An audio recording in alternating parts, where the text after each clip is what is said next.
You're listening to the MurphologyPodcast.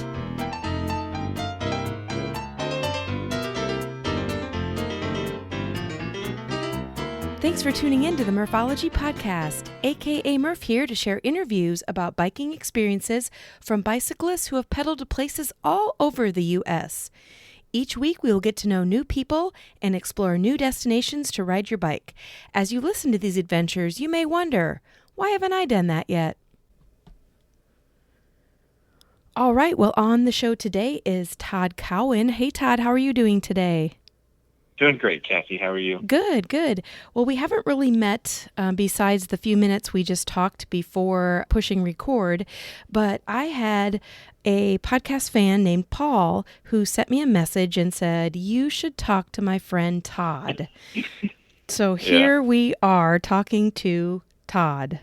And it's great to talk to you. Awesome. Well, I looked up some information about you based on what Paul told me to look up, and you are part of an incredible organization called Team Red, White, and Blue, which is a nonprofit, and I want to talk a little bit about that. And also, I know that you've been on a few bike adventures, so I want to get into that as well. But first, you bet. Let's talk a little bit about you. Sure. Why don't you give us some highlights of where you live and what cycling is like there? Sure. I'm from Columbia, Missouri, and I lived here for about 15 years, I think. And then biking here it's a very, very great bike-friendly town. There's bike trails and bike lanes everywhere. So commuting, which is what I do a lot of, just year-round. I'm a commuter. Really, really user-friendly as far as getting around and everything. And there's a lot of recreational biking as well because of the trail system that we have. Columbia has like a rails-to-trail system called the MKT, which goes from downtown Columbia outside of town and meets up with the Katy Trail, which goes across almost the entire state. And so they're constantly adding more trails and everything, and it's a really, really it's almost like riding on a paved trail. So you can ride road bikes, mountain bikes, cross bikes, whatever you want to take on it. So. Nice. And I haven't I've been on the Katy Trail a couple times, and I haven't utilized the service, but I've heard many times that you can jump on an Amtrak and kind of make your way across and then go back on the Katy Trail almost the whole state. You can. Now they've completed it all the way over to Kansas City. Oh, okay. And they're trying to, and I don't know where it's at in the legislature, but they want to build the Rock Island Trail, which will run parallel with the Katy Trail across the entire state, and it'll make like a 420-mile loop. And they're trying to get that passed. The land for the trail itself has been donated, and so it's kind of a no-brainer because the tax revenue that's generated from people on the trail outweighs the maintenance by like 18 to 1. So, definitely. So that would be a really ideal situation, and it would bring in a lot of tourism and everything too. So when you're out biking, you mentioned that you are a commuter, so you're commuting to work. But most of the time, what type of biking are you doing? Are you on a road bike, gravel bike, fat bike? What kind of... I've gotten spoiled, and I take a road bike. Yeah. So I have all kinds of bikes, and I started out commuting on a hybrid. I guess a little bit of background to me is I don't drive at all because I'm visually impaired. So I got tired of asking people for rides when our job location switched. And so I was kind of in a dilemma there, trying to figure out logistics on how to, make it home each day. And so my wife would drop me off with my hybrid bike in the morning, and then I would commute, do the 8-mile commute home. And then it's kind of evolved into now I just bike everywhere I want to go. Sure. Yeah. So, but that's mainly what I'm doing, and that's 16 miles a day, round trip each day. And I do that 5 days a week, and then take off on the weekends. So I use both the trail and the road to commute each day. So And I'm Yeah. assuming, right away I thought of the question, you said that you are visually impaired. If you are not allowed to drive a car, does that change the way that you bicycle? I'm not fast at all. Mm-hmm. I'm not fast at all, and I'm probably the most defensive rider in the world, um, because I always have to. I'm always very aware of what can happen. But Sure. I mean, I haven't had any accidents, and I probably have. I mean, I've been commuted. I mean, I do like anywhere from 80 to 120 miles a week Mm-hmm. on my bike, and I haven't had any accidents aside from avoiding people that don't see me or whatever. Um, Sure. Which but that's going to happen to anybody. sure. And Yeah. then, like I say, I'm not fast at all. Mm-hmm. And so I'm not going to win any races. And I understand that, but I just want to be out there. I mean, it's given me my independence back. Sure. Of course, scared my wife quite a bit, but she worries about me all the time. But I don't, I mean, it's like I say, it's given me my independence back because I can just pretty much go anywhere I want and Yeah. just jump on my bike and go. We live fairly close to the trail access, and so just jump on it and out. Excellent. And I can tell you, my favorite biking is no intended speed. Like if I'm going to go 12 miles an hour, awesome. If I'm going to go 10 miles an hour, awesome. If I'm going to go fast, it is what it is. So I definitely understand what you mean by that. You mentioned earlier that you have more than one bicycle, which I would say most people that listen to this podcast feel the same way or will say the same thing. I have 5 bikes Nice. for myself, and then we have the family. I think we're up to 9 now. Well, I started out on a hybrid bike when I first took up biking, and the rest of the family we have 4 hybrids in our garage. And the next bike after that, I bought a cyclocross bike, a Kona cyclocross bike. I went from there when I started getting into duathlons and then later triathlons. And so I wanted to do like long distance rides. And so I bought my first endurance bike, which was a Kona Asada DDL. And that's an alloy endurance bike. And then when I got ready to do my first RAGBRAI, I kind of panicked and I bought a full carbon. I bought a Ridley Phoenix SL disc. So that's my main bike that I ride all the time. Only because as you get older, the lighter the bike, the easier it is making it up the hills, I guess. Right. But I need every advantage I can get, I'm telling you. Skinny tires, though. Yeah. Although you're probably just used to, whatever terrain you're on, you know what to expect. Yeah, my latest bike that I bought. Well, I bought my son a Canyon endurance bike because he wanted to get into it too, and I just bought that. And that's also my backup bike. And then I don't have any other backup bikes. But then I get asked all the time to go mountain biking on some of the other mountain bike trails that are around Columbia, and people. Some of the veterans that I'm involved with, they want to go mountain biking all the time. So I just about 3 weeks ago bought a mountain bike. Not sure how happy my wife is with that, but because it's a little bit more technical doing, mountain bike trails and jumps and stuff like that. And I'm not young by any means. I'm 57 years old. So, it helps somebody out by me going out mountain biking with them or whatever, then I'll do it. So I just bought a Ridley mountain bike. I've got a mountain bike on my list for this year, 2020. I want to get a mountain bike. So there's so many choices. So I'm glad that you pulled the trigger and you've got it, and hopefully you're able to get out and ride a little. Yeah, it's a complete different world on that. I didn't buy anything top of the line or anything like that. I just bought a Ridley because my other bike was a Ridley. It's nice, and I've had it out a couple times, but I have no idea what I'm doing on it or anything. So I'll have to wait until I meet up with some of the other guys. I'm with you on that. I'm dabbling with a YouTube channel, right? So I have a YouTube channel called Murphology, and yesterday I went out on some single track, which is way different from mountain biking because it's here in Iowa. It's very flat, and you've got just right. grass on either side of you for the most part. So it wasn't very technical, but I did a video, and when I went to publish it, I made sure I called it beginner mode because it was, there'd be a big log in front of me. I would actually stop and get off my bike and me jump my body and then my bike over it. So yeah, like I say, when I take this mountain bike out, my goal is just going to be not to die.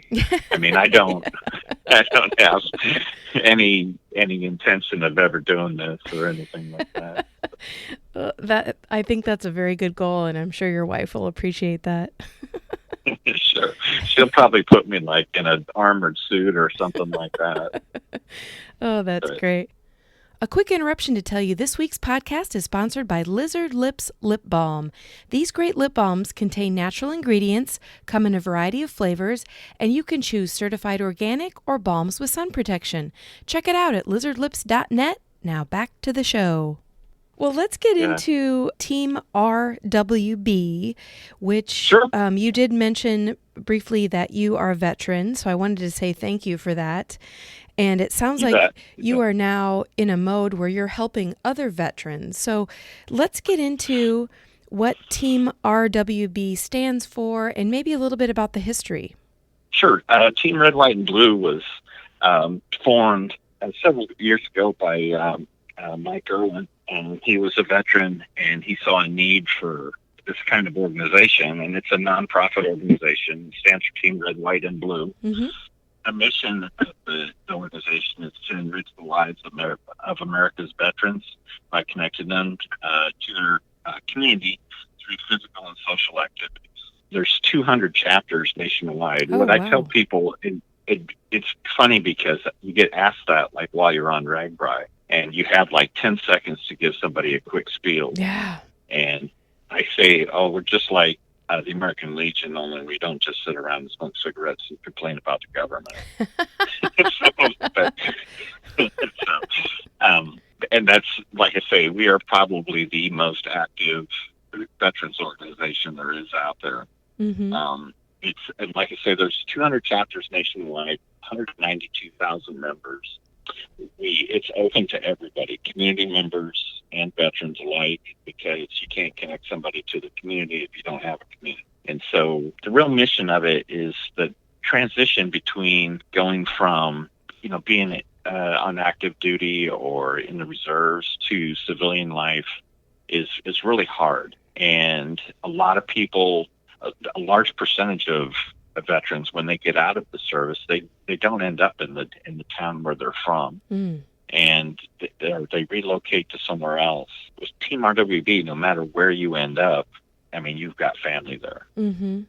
Once you join, and it's free, absolutely free to join. Veterans even get a free shirt. But it's a really great organization because we're taking veterans from getting back into all of the bad things and getting them back connected with positive people in the community, and everybody. Every chapter has a leadership team, and we're all trained on how to basically just do different events, to get the veterans out and going. And is there like one general website that kind of is where you could go to find out if there's a chapter in your state? Sure, teamrwb.org. Oh, easy. And you can join on that page. And when you join, you basically put in your address where you're at, and it'll show you where the nearest one is. So I've connected with people all over the country. Mm-hmm. So, and then Missouri, here we have 6 chapters in Missouri. It's been great. We have about 450 members here in Columbia. We don't have like we're not near like a military base or anything like that. And we're not like, Kansas City or St. Louis where, we have a huge population. But we do have, quite a few members considering, we don't have any of those things. Sure. But, and I serve as our chapter's athletic director. Oh, okay. So I'm the one there's 3 athletic coordinators, and then I'm the athletic director over them, and we all come up with different events to do. On the physical side of it, we have other people that create the social team. The social team is creating social events, and then we also do community outreach where we're doing volunteering at, like, say, the welcome home, the shelter, the veterans shelter, cook meals for them, or work at the food bank, or we do some other type community activity. Mm-hmm. What are some of the events that you have been part of or have organized? We do an event called Bikes and Breakfast where we meet at one of the trailheads and then ride out of town. And then the social team will have breakfast set up for us out there. Oh, okay. And it's a really, that's been very well attended. I mean, we usually get like around 30 some riders for that. And then, and it's really good because it's not like a race or anything like that. And we all go at a certain pace. And then we all go out and have breakfast and then I'll ride back. And it's about like a 12-mile loop like that. And then we'll get in on some of the different 5K races that are in town. We've done everything from Tough Mudder. We had a team that went and did Tough Mudder to yoga events, CrossFit, just about everything that you can imagine. Mm-hmm. We've done a lot of biking events. Everybody loves biking events. And then we have like a Wednesday run, walk, jog, ruck, whatever you want to do. Of course, everything right now is kind of shut down because of the coronavirus, but we're still having a lot of virtual events. And we just kicked one off today. I'll wear the Eagle Wednesday workout. We're doing like a 4-week workout plan for people who are, everybody's working from home, stuff like that. Mm-hmm. And you mentioned that Team RWB, Team Red, White, and Blue, is a nonprofit organization. So are these Correct. events people actually pay money to attend so that you can raise money? Or how are you raising money? All of the fundraising is done by our headquarters. Oh, okay. And so we can concentrate on just planning the events and getting it pushed out to all of our members. There's very few paid employees with Team Red, White, and Blue. Mm-hmm. And that's one of the ideal things for me, too, is that I don't have to do any fundraising because, number one, I can concentrate on just doing events. Right. And I'm a volunteer as well. And then the other thing is because I also work for the federal government. And so they kind of frown on people out there trying to, do fundraising and stuff like that. But it's, like I say, it's been great. It's been absolutely great. It's one of the most rewarding things I've ever done. Mm-hmm. Well, I looked... And then... Oh, go ahead. Oh, and then one of the other big events that we have is we have a team that does RAGBRAI every year. Oh, okay. And those are people there's members from all over the country that we all meet at RAGBRAI and do the ride. So it's people from all the different chapters, and then you guys all meet together to do RAGBRAI? Yeah. Oh, yeah. That's super cool. So we had people from chapters in, Washington State, Ohio, Michigan. I think the first year that I did it, I think we had like 18 riders. And then last year we had over 20. And so, yeah, they just come from all over and we all just meet there. And then, you've got friends for life. Sure. So, oh, yeah. And going through a 7-day bicycle tour, you get to be friends whether you want to be or not. You're just in it together. And for those listening that I feel like I've talked about RAGBRAI almost every episode, but it's basically a 7-day bicycle tour, not a race, across the state of Iowa. RAGBRAI.com is the website there. But so you have a team, Red, White, and Blue, that does RAGBRAI. Any fun memories that you have to share? Oh, yeah. The first year I did it 2 years ago was actually, it went right past the farmhouse that I grew up on. Oh, no way. And so, yeah. And so I remember as a kid, like when I was, it was a big deal because RAGBRAI was going right past it. And it was on that same route. And so I remember as a kid, getting on my little dirt bike and riding down to the blacktop and, looking through binoculars to see if anybody was coming. And, that was back when maybe there was like 150 riders or something like that. Yeah. And so, and then to do the same, ride like, 40 years later, it was just crazy. With 15,000 people. Right. Just a constant stream of people. I stopped and grandparents were at a cemetery right along the route. And so I stopped there and took pictures and everything like that. And then I stopped and was talking to some people, and I got to talking with them, and I told them that this used to be my great uncle's house, was where they had built a house and everything. And it turns out those people, they were used to be my next door neighbors. And they wow. purchased this other land. Yeah, and I worked for them when I was a kid and in their farm and everything. So Small it's world. just crazy. Yeah. Yeah, and then that was just outside of Ames, and then we went into Ames that night, and then I stayed at my dad's house that night, because he still lives there. So yeah, and I wrote pretty much solo, and it was, the first one's always the best, and I came back and told Paul Wade about it, and I said when I got done with the first one, that's it, 450 miles on the bike, that's it. I'm never doing that again. And then, about a month later, I'm like, yeah, I'd do that again. Yep, I know that feeling very well. Yeah.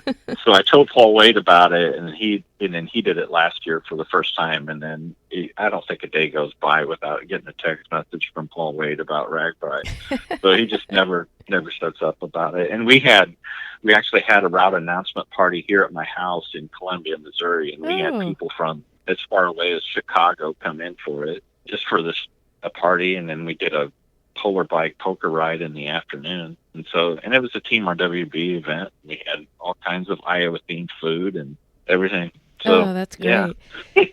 And for those who don't know this, each year, so the RWB has been going on, I think, about 47 years. If we end up having it this year, it'll be 48. But each year, the route is different. So if you keep coming back, you'll explore a new part of Iowa each year. And I think that you can be in agreement with me that Iowa is not flat. That's one thing. Anybody who ever said that after I rode RWB, I wanted to just punch him in the neck. Because it's just, yeah. I remember Paul took a video as we were climbing one of the hills, last year. Then he asked me how I was doing in this video, and I said, great, because I was flat. So we were going up to, the 34th hill for the day or whatever. Oh, man. Well, like I mentioned, RWB is not a race, but I saw somewhere or read somewhere that you have been in over 50 races. Is that true? That is true. I did and most of those are running races. Yeah. Okay.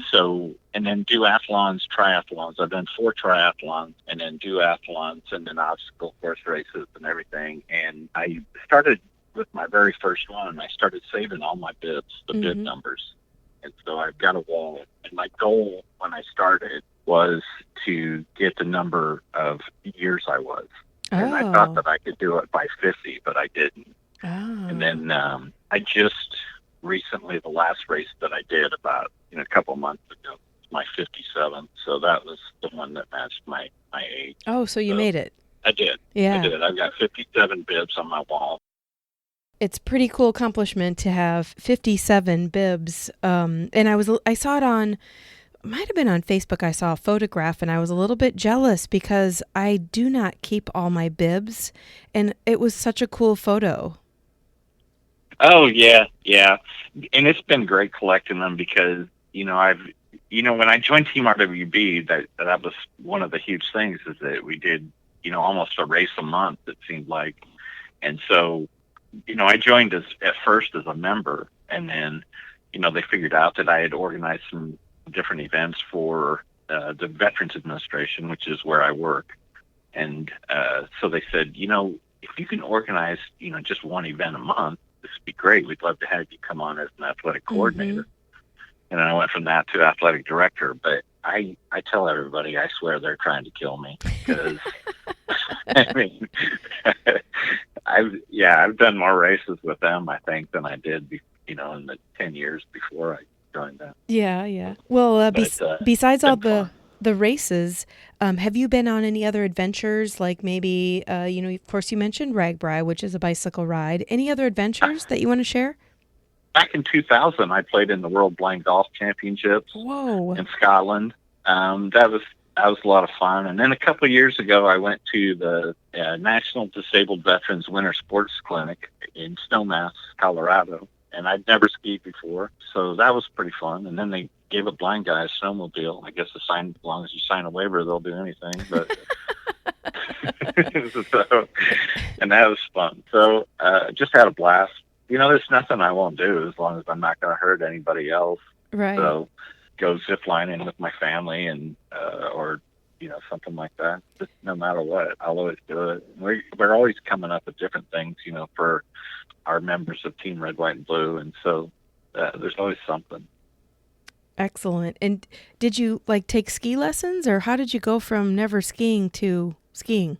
I took one ski lesson before I went out there, and then you get paired with an instructor, and and then on the last day you actually do a race.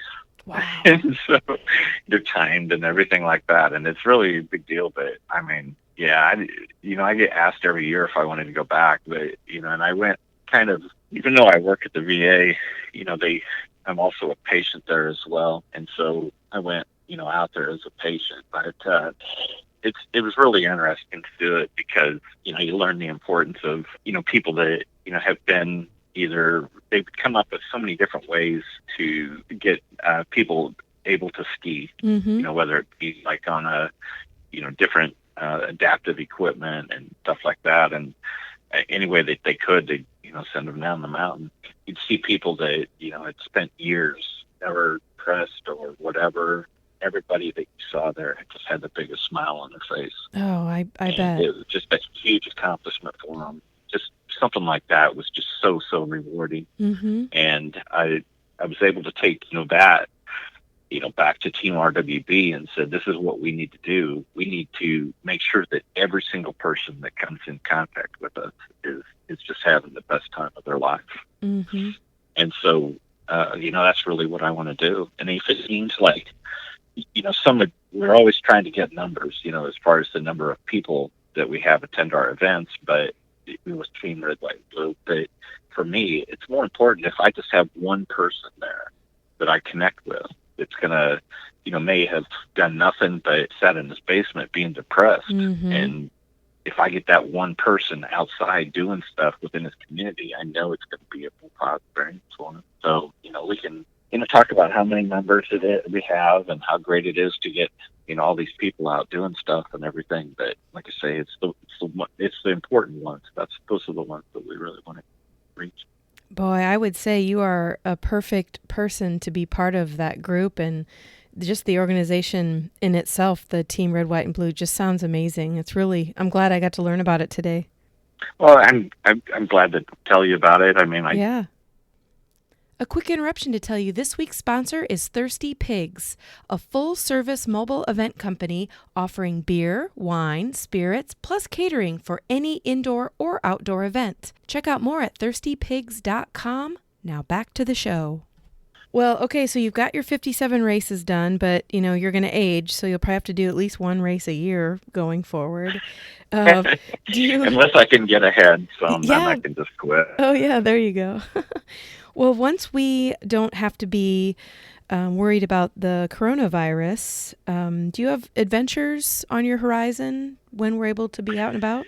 We have an national course race here in Jefferson City, just south of Columbia, at the end of August, called Prison Break. We did that last year. I did it for the first time last year.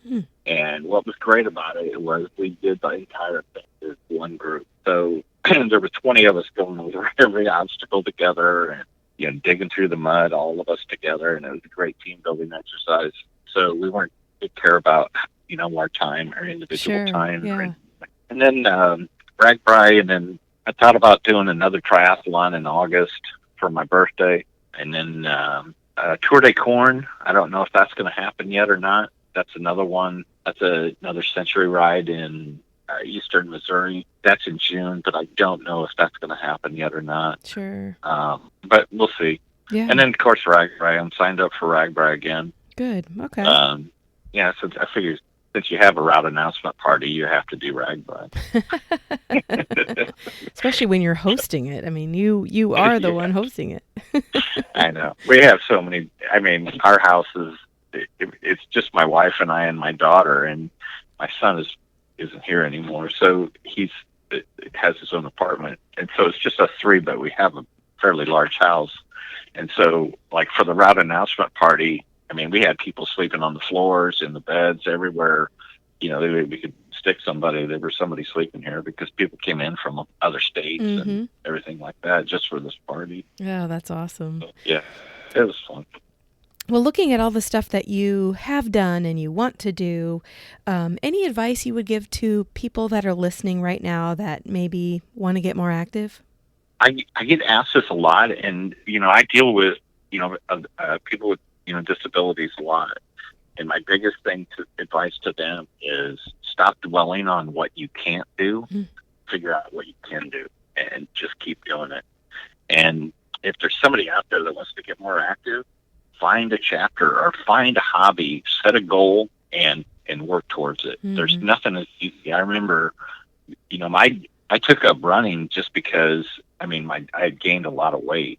And I remember, you know, my doctor getting on my case about it. And so I did the Couch to 5K program, and that led to the first race. But I mean, I set a goal if I want to run, you know, a 5K race. So I set a goal and I did it. And now it seems like I always just want to sign up for something just so that I have something to work for. Oh, sure. And that's my best advice for somebody, is set a goal and go do it. And I think along with that, you know, having people on your team like Team Red, White, and Blue does, that also is really good incentive to get out there and get moving. It is. And like I say, it's been very, very, that's my therapy, is on my bike. Yeah. You know, and if I can just get on it and go ride 30 miles. Sometimes I work on the east side of town and I live on the west side of town. And so, like I said earlier, it's like an 8-mile commute, but sometimes I'll just go past my house where I normally turn off the trail to go to my house. I'll just keep going and just head out of town, and then call my wife and just say, hey, do you want to meet me in this town? And grab some dinner. So, but, you know, that's just what I do. I can tell, you know, when I am on a bike ride, how it changes just everything in my brain as far as slowing things down and thinking good thoughts and feeling good. I love it. It's very, very therapeutic. Yeah. Well, we've done a lot of talking about Team Red, White, and Blue, and it's pretty easy to find online. Any other organizations that you're part of that you want to talk about real quick? I work at the Veterans, you know, for the VA hospital. I'm an accountant for them, and I've worked there for about 15 years now. And again, I didn't even know I was ever eligible for care at the VA until I started working there. And then somebody said, well, why don't you get your care here? So if you ever have any questions about stuff like that, get in contact with your VA because, you know, they're there to help. And, you know, a lot of times, you know, there's a reputation that goes along there. But I tell you what, I have the best doctor that I've ever had in my life. And she actually she's in Team Red, White, and Blue, and she's done bicycle rides with us, and her and I have rode together on other stuff too. So she's just been great. I've had the same doctor now for 15 years. Awesome. So there's so many other opportunities out there. And again, Team Red, White, and Blue too is open to everybody, not just veterans. So anybody can join Team Red, White, and Blue, and it's free. Not only is it free to join, but most of the events are free as well. Excellent. Well, Todd, thank you so much for being on the podcast. It was really great getting to know you and learn more about the organization Team Red, White, and Blue. Loved it.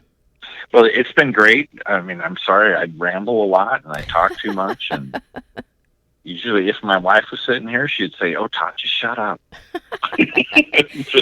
Well, I can say I'm glad to have you on the podcast, and I hope to run into Team Red, White, and Blue on RWB at some point, so I can say, hey, I know Todd.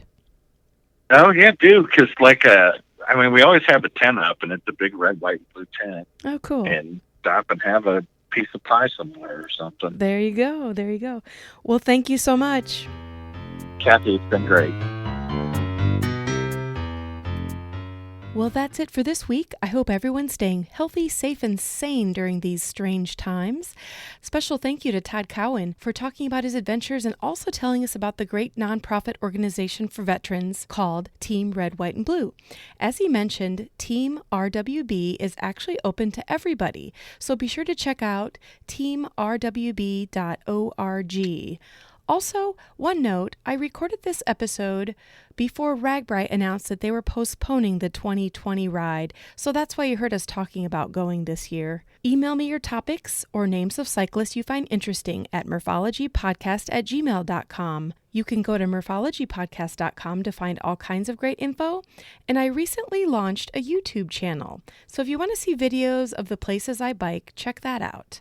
I'll leave you with this quote from the Unwritten Book of Murphology. This quote comes from Todd Cowan. Stop dwelling on what you can't do. Figure out what you can do and just keep doing it. Think about it.